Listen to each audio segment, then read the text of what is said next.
masih bersama Jimmy dalam konsert ketiga Akademi Fantasia musim yang ke-8 secara langsung dari Dewan Seri Putra. Baiklah, mengenai lampu hijau ni, kepada pelajar yang dapat lampu hijau yang terbanyak akan dapat ganjaran semasa dalam diari. Apakah ganjarannya? Tunggu. Okey, jom kita bersama dengan Farina. Ada berani? Ada berani. Okeylah, sekarang ni semua pelajar dibagi dalam kumpulan. Setakat ni ada gaduh ke, rebut kuasa ke, Farina? Tak ada. Tak ada. So far tak adalah. Dan Farina ni orangnya cantik, duduk sama rendah, berdiri sama tinggi, tetapi ada juga tabiat. Apakah tabiatnya? Dalam diary baik. Sejak bila tu? Itu bad habit dari kecil. Tapi sekarang dah kurang lah, Jimmy. Pernah tak tergigit jari tu? Lubang-lubang juga. Oh, ganas juga Okey, silakan dek. Okeylah, untuk Afundi Farina, anda perlu menaip Afundi jarak Farina dan hantarkan ke 32999. Kenangan yang terindah. Sikit ni pasal Farina semasa sesi uji bakat di Sarawak. Wah, dia naik bas selama 10 jam bersama dengan orang yang tersayang. Tu dia pengumumanan tau. Okeylah, lagunya cantik. Berikan tepukan untuk Farina.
Saya suka dengan awak punya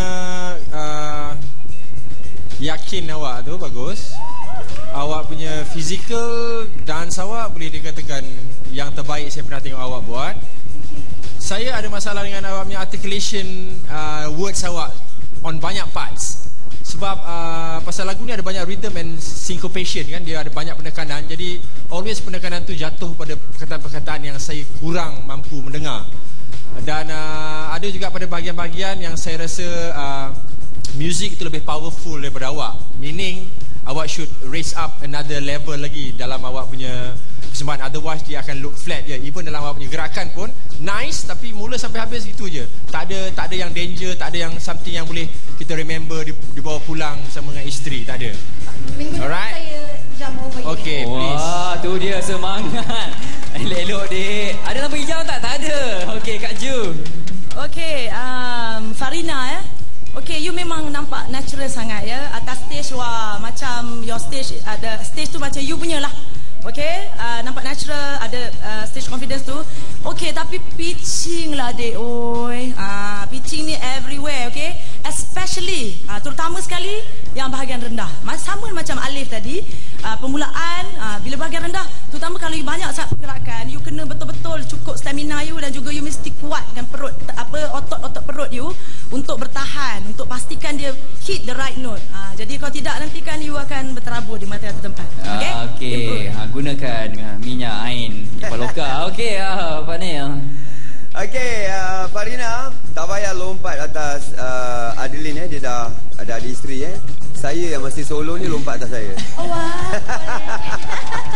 Okeylah Farina, saya suka persembahan awak dan nampak gayanya persembahan awak bertenaga, ada kehadiran awak dirasai. Jadi tahniah, saya bagi hijau lagi. Sekali lagi terima kasih Pak Nil, satu lampu hijau. Okey, jika Farina pilihan anda Taib Afuni jarak